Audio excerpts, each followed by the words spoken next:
Hi, and welcome to Wilder Outdoor Academy. In today's lesson, I'll show you how to make survival snowshoes. Now, why would you need snowshoes? If you've ever walked in deep snow, you know.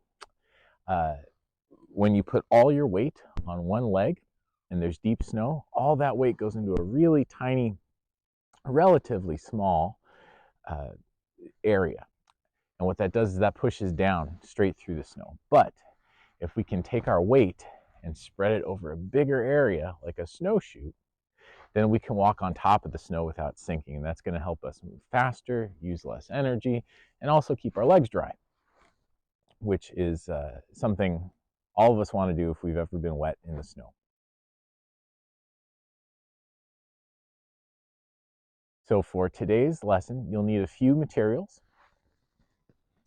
First and most importantly, you'll need two, you say evergreen or green sticks. These are about 4.5 to 5 feet long. But when I say green, I mean they literally just came off the tree. So there's still a lot of moisture inside and they bend. That's going to be really important. So 2 sticks, 4.5, 5 feet long. Make sure they're green. These came right off of a spruce tree in my yard. The next thing you'll need are 2 thicker sticks. These can be about maybe an inch. These are a little thinner than I like, but about an inch thick would be great. And a foot to a foot and a half long. And what these are going to do is these are going to form the platform that our feet go on. The next thing you'll need is some paracord. You can get this at a hardware store. Any outdoor store should have some paracord. You can also get it on Amazon. Pretty easy to find. And the last thing you'll need, which I don't have here right now, but I'll show you in a bit, are conifer needles. So pine needles, fir, spruce, any kind of green needle that you can have access to in the winter. We're going to use that to stuff into our snowshoe to create the platform that we step on. So with that, let's get started.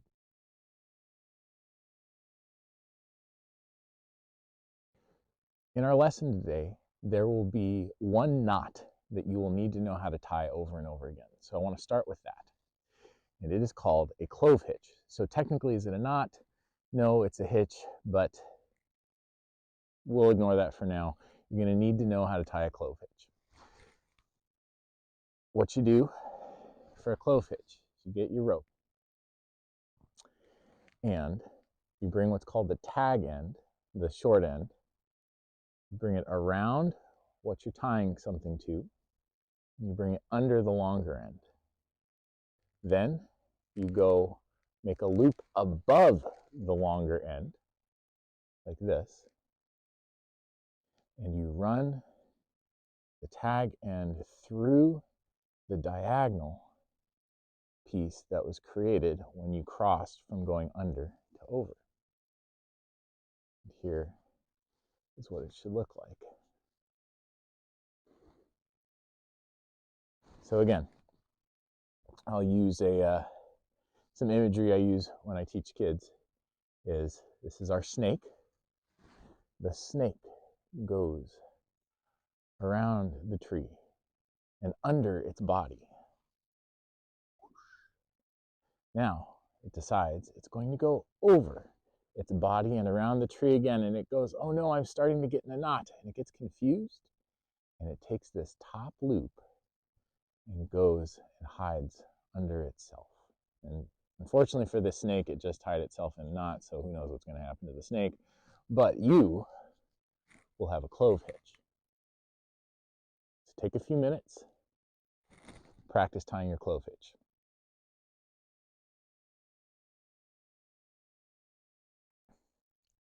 So once you're comfortable with the clove hitch, it's time to start building the frame for our snowshoes. Now the first thing you want to do is lay out all 4 sticks, the long ones and the short ones. Let me show you what I've done here.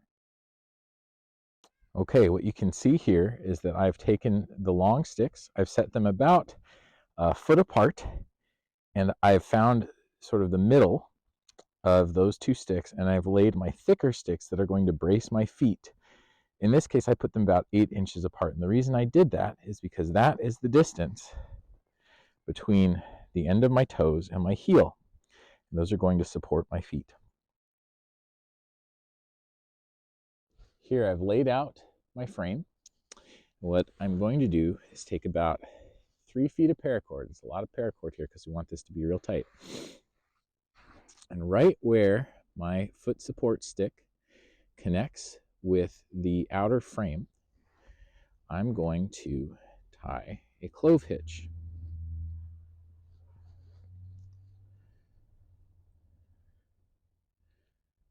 Over and under the crossover piece from when we went from over to under. Now from here, I'm actually going to take the frame apart so I have better working space. I'm going to start to create X's.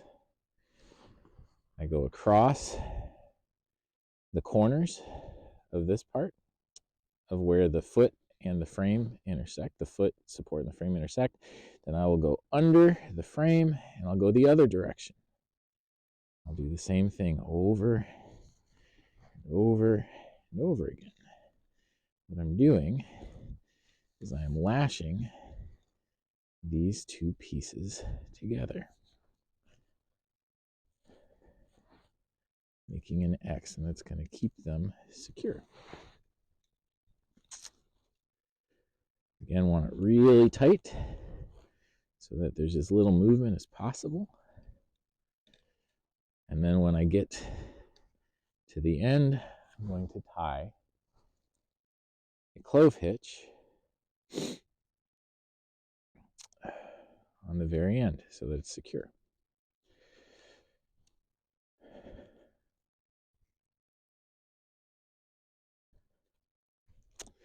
And try to keep as little space between the paracord and the corners as possible so that it's as tight as it can be. We have our first foot piece lashed. We're going to do this for all 4 connections between the frame and the foot supports.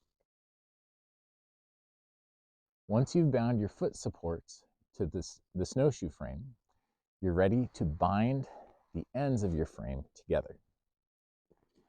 And how we do this is we tie a clove hitch on the end of one of our pieces.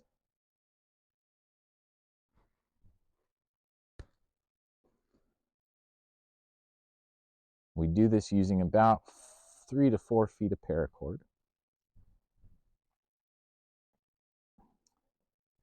Connect these two together, make sure that they cross like an X. This is what's going to hold it in place. We just wrap it around really tightly. Really, really tightly. And for good measure, one thing that we can do is run our line the other way through that X, just to make sure it doesn't slip. And then when we're done, we tie another clove hitch. And we want to be sure that we're doing this on both ends. There's the knot. Slip it through.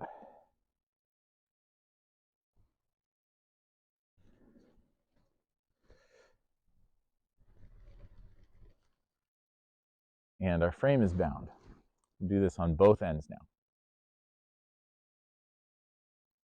After you've lashed your frame together, the next thing that we're going to do is create the structure to put our pine needles in, right? So the supports that we'll have to keep us above the snow. To do that, you're going to need about 7 feet of paracord. There's a lot here. And what we're going to do is we're going to start at one end. And again, we're going to tie our clove hitch under, over, through the diagonal. That's real tight. Again, you can always tie a second knot to make sure it's extra secure. And what I'm going to do is I'm going to alternate between going over and under. I'm going to go over this one, this far support frame, and then I'm actually going to wrap it around once to make sure that stays.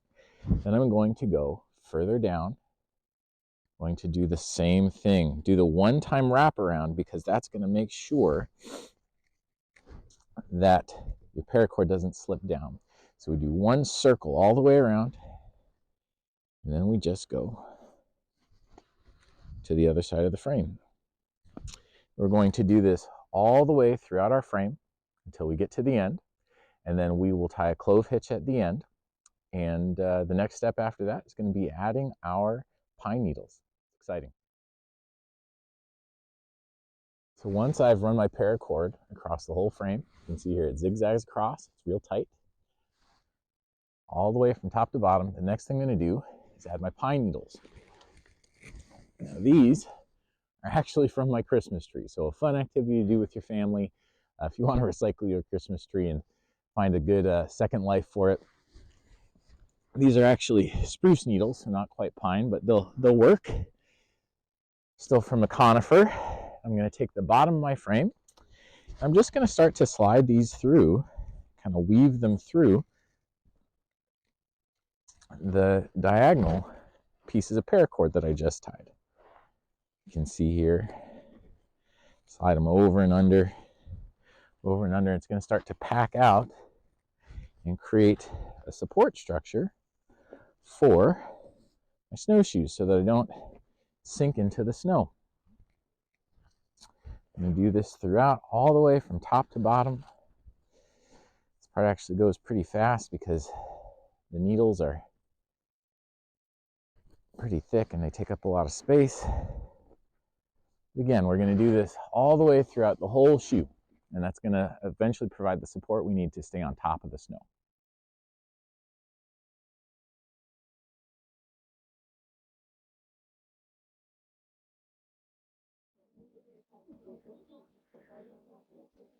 Once you've got all your pine needles threaded throughout, it's time for the final step, which is to put lashings on for your feet. So, to do that, you'll want to use a lot of paracord.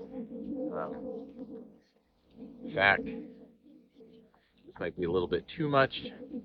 This is probably a good 10 feet paracord that I've got here. And I'll show you what to do up close. But what you want to do is pull your paracord out, find the midpoint. Again, this is kind of long, but I find the midpoint in the paracord by tying the two ends together, not tying them, but holding the two loose ends together, finding the point where here, that paracord, and pull tight, have an equal distance on both sides. I'm going to explain what I do, then I'll show it to you. I'm going to put my feet on the foot supports on my snowshoe, and then I'm going to take that midpoint and lay it on top of my shoe. From there, I'm going to figure out the length that's needed to keep my foot securely fastened to the snowshoe, and then on either side I'm going to tie the clove hitch. From there, take loose ends, slide my foot under the loop. I'll take the loose ends and I'll start wrapping those around my ankle and tying it tight so that I can use my snowshoe. So here's an up close. So as I said before, I'm going to take the midpoint of my paracord, which is right here. I'm going to put my foot on the forward facing foot support. I'm going to lay that midpoint on top of my shoe. I'm going to take note of where the loose ends come to hold my foot tightly. From there, I'm going to tie two clove hitches on either side. The first one will look like this.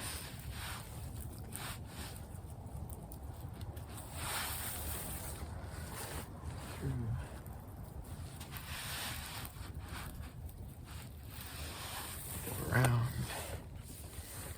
and then back through the loop that was created going up.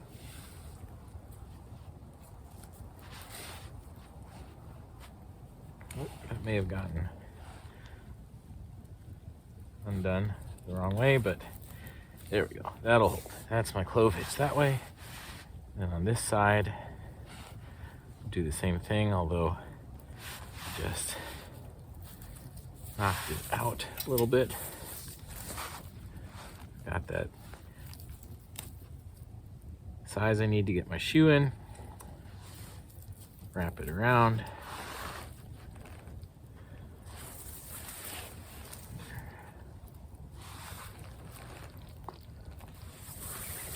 Over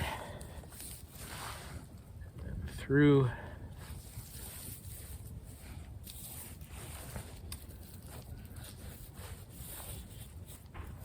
And there.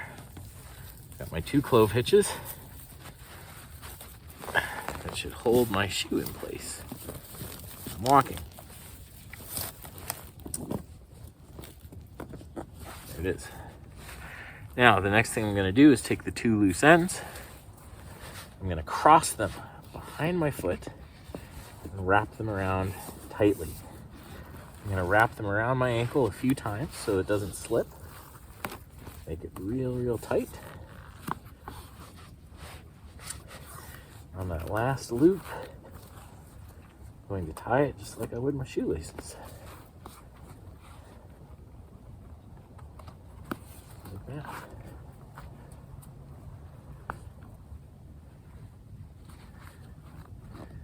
And there you have it. It's my snowshoe.